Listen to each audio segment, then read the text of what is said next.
Buenos días, mi nombre es Gabriela Suárez y yo voy a medir hoy la presión arterial con este equipo que se llama tensiómetro o esfingomanómetro. Esta parte que está acá se llama mango, este es el medidor y esta es la perilla.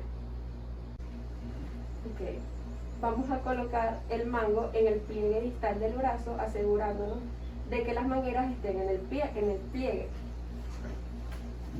La tensión arterial se mide en milímetros de mercurio y vamos a utilizar también un estetoscopio que se utiliza para medir la primera y última pulsación arterial. Debemos asegurarnos de que la llave de la perilla esté cerrada para poder insuflar el mango.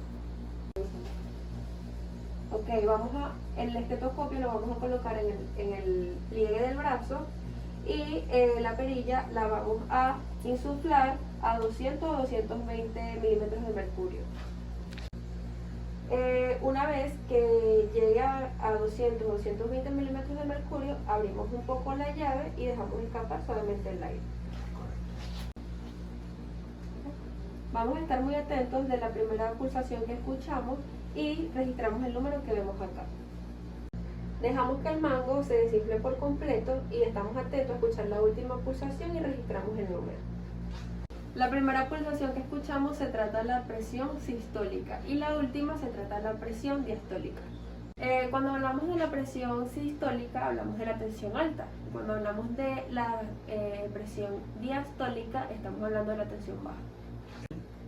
Okay. La presión sistólica no debe subir de los 140 milímetros de mercurio y en el caso de la presión diastólica no debe bajar de los 60 milímetros de mercurio. La auscultación pulmonar la realizamos con un estetoscopio cuya función es magnificar los sonidos que vamos a escuchar. Okay. La auscultación del paciente la debemos realizar preferiblemente en el dorso y vamos a dividirla entre zonas que son basal, media y apical. Colocamos el estetoscopio en la parte basal, que es la pulmonar, y le indicamos al paciente que haga una inspiración forzada. El sonido normal que debemos escuchar es el murmullo respiratorio. Le indicamos al paciente que repita la inspiración en la zona media y apical del dorso.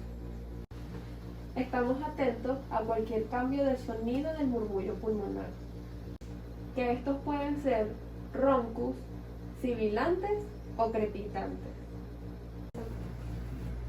Otra valoración que podemos realizar es medir las respiraciones que tiene el paciente en un minuto.